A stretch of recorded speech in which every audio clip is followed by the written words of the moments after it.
আমাদের মাননীয় সংসদ সদস্য মহোদয় একটি বিষয় আমি খেয়াল করেছি আমি এই 2 সপ্তাহে, সেটা হচ্ছে তিনি জনকল্যাণ কর্মসূচিতে সবসময় থাকতে আগ্রহ প্রকাশ করেন, মানুষের পাশে থাকতে আগ্রহ প্রকাশ করেন। সেই প্রেক্ষিতে আপনারা জানেন বর্তমানে আমাদের বাংলাদেশে বাজেট অধিবেশন চলমান রয়েছে, যেটি আগামী অর্থ বছরের জন্য, অর্থাৎ 2026-27 অর্থ বছরের জন্য।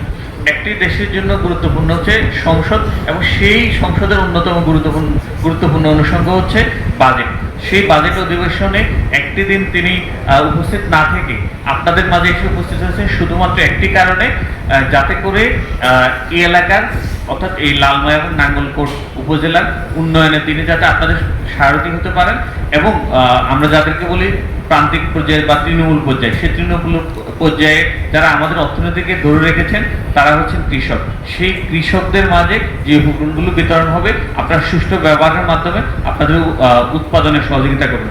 আসার সময় তিনি বলছিলেন যে কৃষকদের মাঝে লাঙ্গল উপহার দেওয়া হবে, সেটি যাতে তিনি আমাদের কৃষি সম্প্রসারণ কর্মকর্তাকে নির্দেশনা দিয়েছেন, যাতে করে ওই ব্যক্তি অর্থাৎ যেখানে সেটি প্রয়োজন হবে সেখানেই সেটি সরাসরি প্যাকেট নিয়ে কৃষকের নিকট সরাসরি হস্তান্তর করে। এর মাধ্যমে আমরা একটি জিনিস আমরা বুঝতে পেরেছি যে তিনি এটাই আগ্রহ প্রকাশ করেছেন যে যার জন্য যেটি প্রয়োজন, যেখানে যেটি প্রয়োজন সেটাই আমাদের কর্তব্য। তো সেই ধারণাকে, সেই চিন্তাকে ধারণ করে আমরা সামনে এগিয়ে যাব, এবং লালমাই উপজেলাতে বাংলাদেশের অন্যতম প্রবাসী অধ্যুষিত উপজেলা, সেই উপজেলাতে এখনো চাষের বা কৃষি উন্নয়নের সুযোগ রয়েছে। সেই উন্নয়নের সুযোগটিকে ধারণ করে চিন্তা করে আমরা ভবিষ্যতে লালমাই উপজেলাকে অর্থনৈতিক দিক থেকে, কৃষির দিক থেকে একটি মডেল উপজেলা হিসেবে তৈরি করতে পারবো। সেই স্বপ্ন আমরা দেখি, স্যারের নেতৃত্বে আমরা সেটি, অর্থাৎ এমপি স্যারের নেতৃত্বে আমরা সেটি সম্পন্ন করব।